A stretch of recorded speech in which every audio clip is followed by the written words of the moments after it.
Bank के 12 में से 9 शेयरों में बिकवाली हावी दिखी आज के सत्र में। आज बाजार पर दबाव बनाने का काम भी बैंक और फाइनेंशियल स्टॉक्स ने ही किया। हालांकि मिड कैप इंडेक्स आधा % मजबूत हुआ।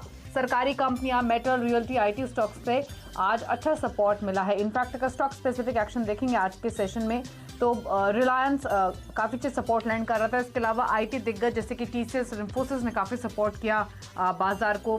कुछ छोटे सेगमेंट्स देखेंगे तो रियल्टी, केमिकल स्टॉक्स यहाँ पर काफ़ी मोमेंटम जो था वो पॉजिटिव साइड पर ही था। अब देते हैं संस्थागत निवेशकों के आंकड़े, क्योंकि FIs की ओर से लगातार खरीदारी हो रही है और आज ही बाइंग हुई है। हालांकि क्वांटम बेहद कम है क्योंकि 1000 करोड़ से ज़्यादा की बाइंग FIs की ओर से लगातार हमने नवंबर में भी देखी है। आज उनकी ओर से सिर्फ 350 करोड़ की खरीदारी हुई है। DIs ने मुनाफा समेटा है। एक बार फिर से 1635 करोड़ की बिकवाली DIs की ओर से होती हुई दिखी है। आप कल के लिए आउटलुक और साथ ही आपके तमाम सवाल हम शामिल करेंगे। ट्विटर, फेसबुक पर ये शो लाइव है तो अपने सवाल आप वहाँ भी पोस्ट कर सकते हैं। हमारे साथ आज जियोजी फाइनेंशियल सर्विसेज के गौरांग शाह बने हुए हैं। गौरांग जी, गुड इवनिंग। पहले तो आपका व्यू मार्केट्स पर ही चाहिए। लगातार रिकॉर्ड, थोड़ी सुस्ती, फिर मोमेंटम स्ट्रांग दिख रहा है मार्केट्स में। ये ट्रेंड कंटिन्यू होता हुआ दिख रहा है या फिर कोई और व्यू है? धन्यवाद दीपाली जी आपका, और आप सभी को शुभ संध्या हमारे तरफ से। तो मेरे ख्याल हमारा ये मानना है जियोजित पर के ये उतार चढ़ाव का जो माहौल है थोड़े समय तक मेरे ख्याल से जारी रह सकता है, क्योंकि कई दिनों से, हफ्तों से हम लगातार जब से मुहूर्त ट्रेडिंग से पहले से हमने ये ऊपरी तरफ के जो दायरे हैं वो तय करना शुरू किए और हमने एक सर्वोच्चम शिखर बनाया उसके पश्चात। और इतनी बड़ी लंबी तेज़ी के बाद ये जायज़ होता है बाज़ार में कि आप थोड़ी बहुत मुनाफा वसूली देखें, थोड़ा बहुत कंसोलिडेशन, दायरे में कामकाज हो, एक मौका मिले लोगों को मुनाफा समेटने के लिए और एक मौका दूसरा मिले उन लोगों को बाज़ार में आकर के निवेश करने के लिए गिरावट पर। तो हम ये मानते हैं दीपाली के गिरावट पर खरीदारी की हम हमेशा कवायद करते हैं और वो कवायद आज के तारीख में भी है। एकदम से हम नीचे जाए या एकदम से हम ऊपर जाए, इसकी फ़िलहाल संभावना मुझे थोड़ी बहुत सीमित लग रही है। और जैसे मैं जिक्र कर रहा था दीपाली कि ये बाज़ार के सेहत के लिए भी अच्छा था, एक कंसोलिडेशन, एक बेस बनाए, बुनियाद बनाए, ताकि हम आने वाले जो ऊपर के पड़ाव हैं उनको झेल सकें। तो और जो आंकड़े अभी आप जिक्र कर रहे थे विदेशी संस्थागत निवेशकों के, स्थानीय संस्थागत निवेशकों को, वो मेरे ख्याल से धीरे धीरे करके आने वाले समय में आपको और ऊपर की तरफ जाते हुए दिखेंगे। और एक बात ये भी कहना चाहूँगा कि कच्चे तेल में थोड़ा उबाल आया था, वहाँ पर थोड़ी गिरावट आई है, रुपए में मजबूती आई है डॉलर के सामने। और जिस तरीके से हमने पिछले हफ्ते विकास दर के आंकड़े देखे दूसरी तिमाही की, ये कहीं ना कहीं आपको अंदेशा दे रहा है कि आने वाले समय में इससे भी बेहतर और अच्छे दिन देखने बाकी है और बाजार में और भी ऊपर के तरफ के दायरे देखने बाकी है। जी चलिए सवालों करते हैं शामिल। सोनर हमारे साथ मौजूद है कोलकाता से। नमस्कार, पूछिए क्या है सवाल आपका? मैडम बोल रहा हूँ कि मेरा RBL का बैंक 1000 क्वांटिटी आज ही बाई किया दिसंबर के लिए। अभी कैश मार्केट में लिया 229 रुपये में। अब इसका क्या पोजीशन बोलेगा तो ऐसा पोजीशन में वेट कर सकता हूँ। बताइए क्या सजेशन है गौरांग जी इनके लिए, क्योंकि RBL बैंक 229 की खरीदारी है, थोड़ा नीचे है इनके भाव से, क्या करें अभी? देखिए दिसंबर महीने के लिए ये बता रहे हैं, अगर मैंने सही सुना इनको, कि ये रुक सकते हैं अपना निवेश जो RBL बैंक में है। और थोड़ी बहुत कमजोरी आज हमने बैंकों में भी देखी, लेकिन जो आखिर का 1 घंटा था दीपाली, वहाँ पर बहुत ही बेहतरीन तरीके से ना तो सिर्फ बैंक निफ्टी ने लेकिन कुछ चुनिंदा बैंक शेयरों ने भी रिकवरी आती हुई दिखी है। तो फिलहाल तो बने रहे, लेकिन ऊपर की तरफ 240-245 के आसपास अगर जाता है तो ये मुनाफा समेट सकता है, क्योंकि इनका बहुत ही छोटी अवधि का इनके पास समय सीमा है। और अगर अपना नुकसान बचाने चाहते हैं ये, तो नीचे के तरफ मेरे ख्याल से 220-22 के आसपास ये एक अपना स्टॉप लॉस भी बना करके चले। लेकिन बुनियादी तौर पर लंबी अवधि के लिए हमारी खरीदारी की राय आज की तारीख में भी बरकरार है RBL बैंक के ऊपर। ठीक है, अगले कॉलर मुकेश हमारे साथ सूरत से। मुकेश जी गुड इवनिंग, बताइए सवाल अपना। हेलो, सवाल पूछिए मुकेश जी। हाँ सर, मेरे पास 771 का है SBI कार्ड, 50 शेयर है, तो क्या मैं 2 महीने के लिए रुक सकता हूँ? ओके, आपकी खरीदारी का भाव 871 है। हाँ, और हाँ, तो क्या मैं 2 महीने रुक सकता हूँ? गौरांग जी, काफी ऊपर लिया इन्होंने एसबीआई कार्ड्स, और समय भी ये कम देना चाहते हैं, सिर्फ 2 महीना। क्या सजेशन होगा? देखिए, अगर ये 2 महीने से ज्यादा समय देते हैं लंबी अवधि का दीपाली जी, तो 1100 का लक्ष्य है हमारा ऊपर की तरफ। और जिस तरीके से ये एक लौती कंपनी लिस्टेड है इस क्षेत्र में, और बहुत ही बेहतरीन कामकाज हुआ है, ये लॉकडाउन के समय में भी जो नतीजा है वो मेरे ख्याल से उम्मीद से बेहतर थे। तो मैं इनको एक नम्र विनंती करूंगा कि हो सके तो समय सीमा बढ़ा दे, अगर इनके पास समय की मतलब कमी नहीं है तो, और रुपयों की जल्दी ज़रूरत नहीं है तो। लेकिन आप एक चीज़ ध्यान में रखें कि अगर आप शेयर खरीदते हैं और छोटी अवधि का नज़रिया रखते हैं तो आपको अपना जोखिम भी नाप तोल के चलना चाहिए और उसी हिसाब से आपको काम करना चाहिए। ठीक है, तो समय दीजिए थोड़ा सा। 1100 के टारगेट्स हैं, लेकिन आपको पेशेंस रखना होगा और थोड़ा समय देना होगा अगर वो टारगेट्स आप देखना चाहते हैं तो। फेसबुक के जरिए अंकित गुप्ता ने सवाल भेजा है, L&T इन्फोटेक पर इनका सवाल है, और ये इनकी जो बाइंग है वो 3150 रुपए की है, और ICICI बैंक भी इनके पास है, इसमें इनकी खरीदारी 374 की है। तो लॉन्ग टर्म के हिसाब से जानना चाहते हैं क्या करें, L&T इन्फोटेक और ICICI बैंक? शानदार मझौली कंपनी L&T इन्फोटेक और बेहतरीन पेडिग्री से आती है, और लिस्टिंग के बाद दोनों ही जुड़वा कंपनियों ने, L&T इन्फोटेक और L&T टेक्नोलॉजीज ने, बहुत ही शानदार तरीके से दीपाली लंबी अवधि के लिए निवेशकों को पूंजी खड़ी करके दी है। और मैं मानता हूं कि आने वाले समय में नतीजों के आधार पर, कामकाज के आधार पर और भी ऊंचाई, नई बुलंदियां ये छू सकता है, तो बने रहे। और ICICI बैंक तो मेरे ख्याल से आप ही के शो पर हमने एक बार नहीं कई बार ICICI बैंक में निवेश की राय दी है, फिलहाल बने रहे। ICICI बैंक में जो हमने दूसरे तिमाही के नतीजे आए हैं उसके बाद जो लक्ष्य निर्धारित किए हैं वो करीबन 545 के आसपास। ठीक है, अगले कॉलर दीपक हैं हमारे साथ पटना से। दीपक नमस्कार, पूछिए सवाल अपना। नमस्कार, हाँ गौरंग जी से नमस्ते। मैं ऐसे कर 95 यूज में लिया हूँ, सेल कर दूं या अभी और रहने दे? एक है GIPCL, आज ही लिया है T2 में, उसको क्या? गौरांग जी, ऐसे कर अच्छा मुनाफा इनको हो रहा है, ऑलमोस्ट 50 पे ऊपर है, और दूसरा GIPCL इन्होंने आज ही खरीदा है। क्या सजेशन दोनों शेयर्स में? तो दीपक जी को भी हमारा सादर प्रणाम। और SH केलकर, अगर मुझे सही याद है दीपाली, तो लिस्टिंग के बाद ये मेरे ख्याल से काफ़ी लंबे समय तक इशू प्राइस से नीचे कामकाज कर रहा था। मैं इनको एक राय ये दे सकता हूँ कि यहाँ से अगर निकल करके इस स्तर पर या उछाल पर परिवर्तन करना चाहे तो परिवर्तन के रूप में मैं दीपक जी को मन्नपुरम फाइनेंस, जो गोल्ड फाइनेंस और डाइवर्सिफाइड फाइनेंस कंपनी है, वहाँ पर निवेश की राय दूंगा। और GIC में जहाँ पर निवेश है लंबी अवधि के लिए, वहाँ पर बने रहे, और गिरावट आती है तो और जोड़ सकते हैं। जी, अगले कॉलर हमारे साथ बातचीत करने के लिए इनफैक्ट फेसबुक के जरिए सवाल भेजा है राजकुमार ने। सिप्ला पर इनका सवाल है, 5000 शेयर्स है, 745 खरीदारी का भाव है, और व्यू इनका लॉन्ग टर्म है। बहुत ही शानदार और बेहतरीन कंपनी में निवेश है इनका। और मुझे याद है करीबन 3 या 4 महीने पहले इसी स्टॉक पर हमने करीबन 550 या 600 के आसपास निवेश की राय दी थी दीपाली, और नतीजों के आधार पर एक बेहतरीन रुझान आते हुए दिखेगा। और मुझे कहीं ना कहीं लग रहा है कि एक काफ़ी लंबे समय बाद जो आउट परफॉर्मेंस हमने फार्मा कंपनियों से आते हुए देखा है, फार्मा इंडेक्स से आते हुए देखा है, वो थोड़ा बहुत फीका पड़ सकता है, कंसोलिडेट हो सकता है, लेकिन ये जो महामारी है उसके चलते जो आउटसोर्सिंग होगी, क्योंकि हमें सबको पता है कि भारत पूरे दुनिया के लिए दवाई की दुकान है, और हमने माननीय प्रधानमंत्री जी ने भी यही बात करते हुए देखा था। तो लंबी अवधि का निवेश है तो निश्चिंत रहे और बने रहे। ठीक है, लॉन्ग टर्म व्यू है तो इन्वेस्टेड रहिए और बने रहिए इस पोजीशन में। अगले कॉलर ऋषिकेश है हमारे साथ मुंबई से। ऋषिकेश जी नमस्कार, पूछिए क्या सवाल है? गौरव जी नमस्कार, मैं मुंबई से बात कर रहा हूँ ऋषिकेश। मैंने 200 शेयर GIC हाउसिंग फाइनेंस के 110 के भाव से लिया है, तो उसका स्टेटस सर मेरे को जानना था। मैं लॉन्ग टर्म इन्वेस्टर हूँ इससे। तो ऋषिकेश जी आपको भी गौरांग जी बताइए, GIC हाउसिंग 110 की बाइंग, लॉन्ग टर्म इन्वेस्टर? जी हाँ, हमारा सादर प्रणाम इनको भी, ऋषिकेश जी को। तो जीआईसी हाउसिंग, दीपाली, आज एक हरकत मैंने रियल एस्टेट शेयर्स में भी आते हुए देखी।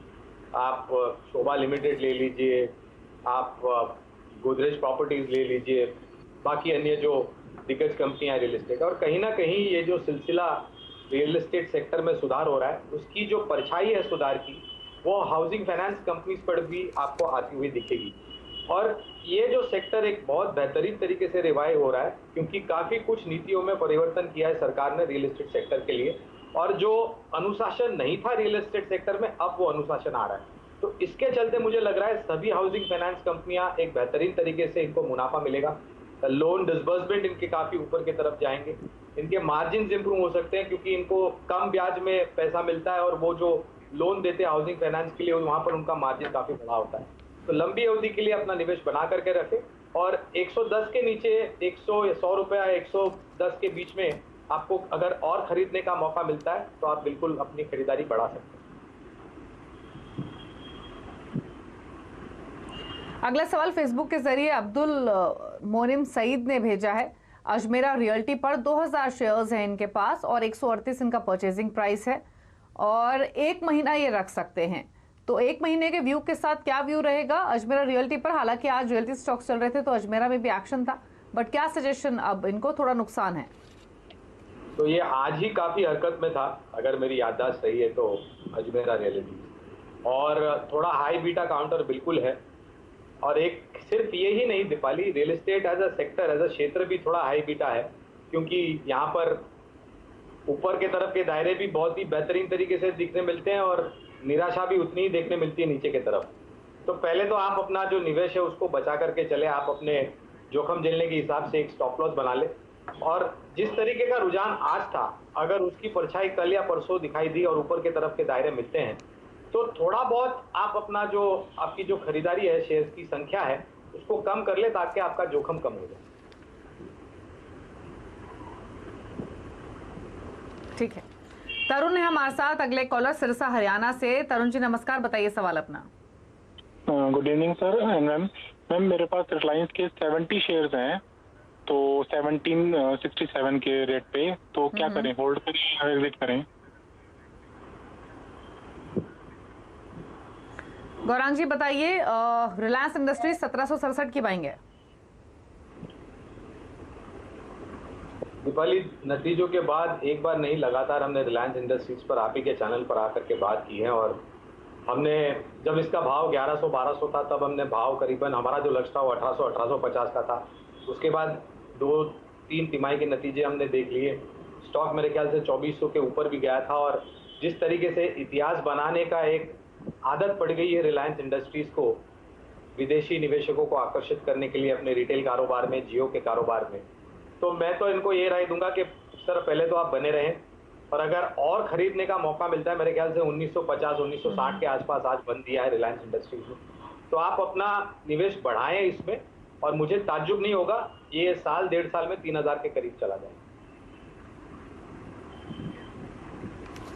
जी, अगला सवाल फेसबुक के जरिए गुलवीर सिंह ने भेजा है। एसबीआई पर इनका सवाल है, 245 के भाव पर 5000 शेयर्स खरीदे हुए हैं, जानना चाहते हैं क्या करें? एक बेहतरीन सरकारी बैंक और एक अच्छा रुझान स्टेट बैंक में हमने देखा है, जब हम तुलना करते हैं बाकी अन्य सरकारी बैंकों के साथ में। जो नतीजे आए थे पहली और दूसरी तिमाही में, वहाँ पर भी हमने बहुत अच्छी तरीके से सुधार देखा है, और हाल ही में जो टिप्पणियां करी थी एसबीआई के मैनेजमेंट ने कारोबार को लेकर के, और आने वाले समय में नतीजों को लेकर के, लोन डिसबर्समेंट को लेकर के, ग्रॉस और नेट एनपीएस में सुधार, प्रोविजनिंग में सुधार, नेट इंटरेस्ट इनकम और मार्जिन में ऊपर के तरफ के दायरे, ये कहीं ना कहीं आपको अंदाजा देता है कि एसबीआई आने वाले समय में 300 के करीब जाने के लिए तैयार है, लेकिन इसके लिए आपको समय देना पड़ेगा, और अगर गिरावट आती है तो और जोड़ लें। डिप्स पर और खरीदारी की सलाह है, और एग्जिस्टिंग पोजीशन को तो आप होल्ड कर ही सकते हैं। 300 के टारगेट्स पहले हैं स्टेट बैंक ऑफ इंडिया में, तो फिलहाल बने रहिए, यही सजेशन आपके लिए रहेगा इस स्टॉक में। आज हालांकि 246 के आसपास इसकी हुई है क्लोजिंग। लेकिन चलिए इसी के साथ एक ब्रेक का वक्त हुआ है, जब वापस लौटेंगे तो कुछ और क्वेरीज को करेंगे शामिल।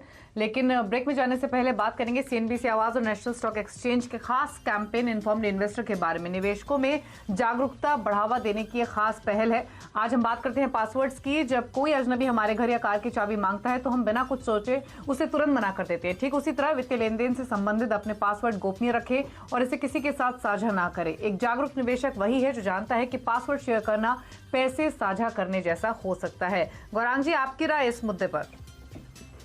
तो दीपाली जी, एनएससी के तरफ से, सीएनबीसी आवास के तरफ से और हमारी जो कंपनी है जियोजित फाइनेंशियल सर्विसेज, उनके तरफ से भी हम बहुत सारे ऐसे कदम उठाते हैं कि निवेशकों को जागरूक करें और एक सुलझे हुए निवेशक बनाएं।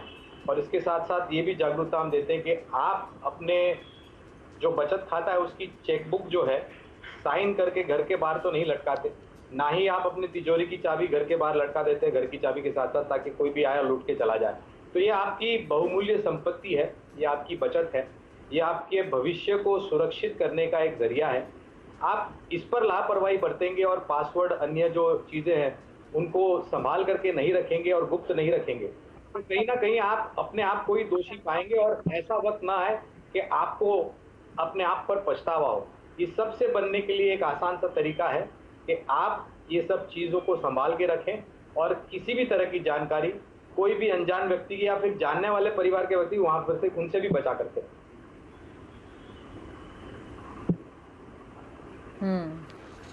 चलिए इसी के साथ एक ब्रेक के लिए रुक रहे हैं, लौटेंगे तो कुछ और क्वेरीज को करेंगे शामिल। आप देखते रहिए कल का बाजार।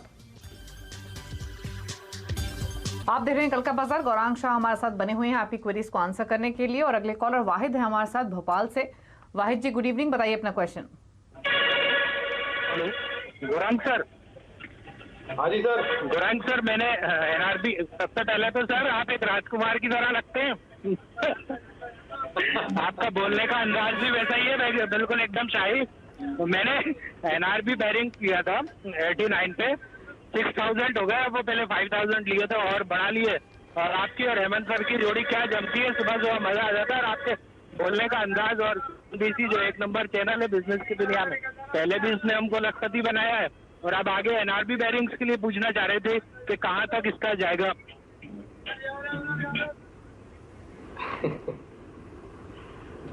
वाहिद भाई, बहुत बहुत शुक्रिया हौसला अफजाई के लिए और तारीफ के लिए बहुत बहुत शुक्रिया आपका वाहिद भाई।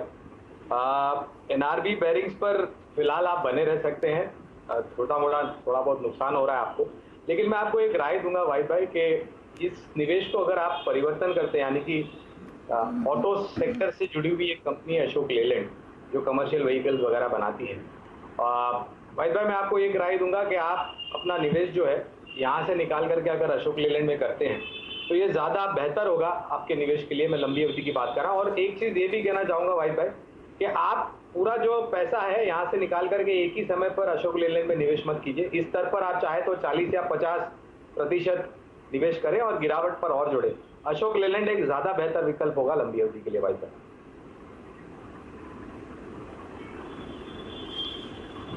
अगला सवाल ट्विटर के जरिए अद्विंद प्रताप सिंह ने भेजा है। एनबीसीसी 25 रुपए के भाव पर 1000 शेयर्स इन्होंने लिए हुए और डेल्टा कॉप 90 रुपए की खरीदारी है।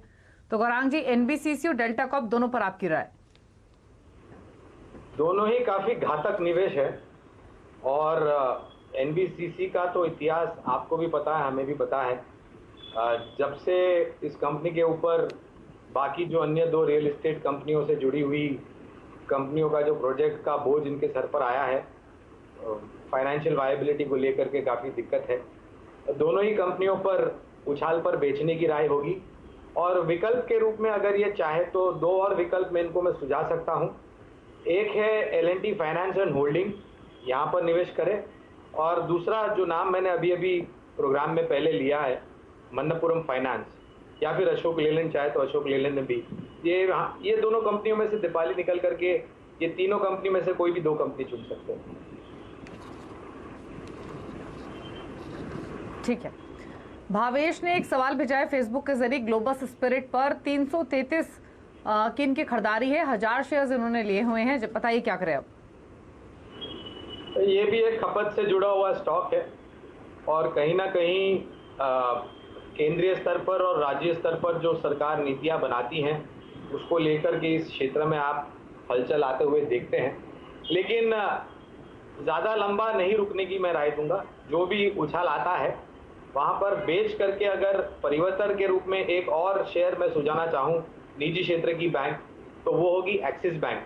वहाँ पर परिवर्तन कर लीजिए आप।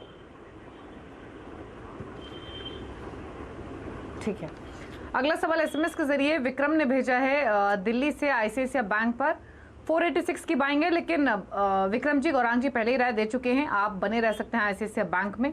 तो अगला सवाल ले लेते हैं। फेसबुक के जरिए रमेश ने भेजा है एलएनटी पर इनका सवाल है गौरांग जी 1120 की खरीदारी है, बताइए क्या करें।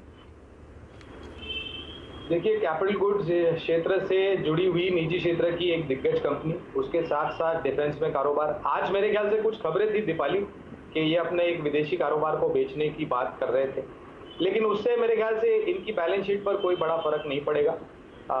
लंबी अवधि के लिए, लंबी अवधि का मतलब होता है कैपिटल गुड्स इंजीनियरिंग में कम से कम साल 1.5 साल। अगर आप इतना समय दे सकते हैं तो 1450 और 1600 ये 2 लक्ष्य हमने निर्धारित किए एलएनटी पर।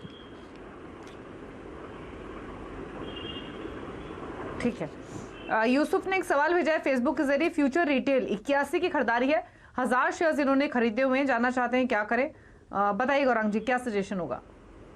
पूरा ही ग्रुप मेरे ख्याल से काफी तकल्लुफ के दौर से गुजर रहा था और उसके बाद हमने देखा कुछ बातें सामने आई।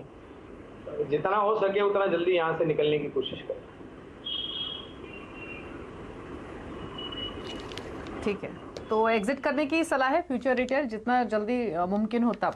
फिलहाल इतने सवाल करेंगे, कोई क्लोजिंग कमेंट्स आपकी ओर से गौरांग जी? आपका बहुत बहुत धन्यवाद दीपाली जी, और दर्शकों को और निवेशकों को एक ही राय हम देते हैं, अपना निवेश जो है बाजार में सोच करके पढ़ाई करके करें, लंबी अवधि के लिए करें, छोटे मझौले अनजान शहरों में न जाएं, अपने पासवर्ड्स ओटीपी वगैरह संभाल के रखें। और इस शो पर बुलाने के लिए दीपाली जी आपका बहुत बहुत धन्यवाद। निजी निवेश नहीं है किसी भी शेयर में, लेकिन हम इसी तरीके से राय हमारे क्लाइंट्स को देते हैं। और आप सभी को शुभ रात्रि। शुक्रिया गौरांग जी सभी व्यूअर्स के सवालों के जवाब देने के लिए, इस शो का हिस्सा बनने के लिए। तो इसी के साथ कल का बाजार में इतना ही। लेकिन खबरों पर लगातार अपडेट के लिए CNBC आवाज। फ्रेंड्स, मिलते हैं अगले वीडियो के अंदर, जब तक के लिए गुड बाय।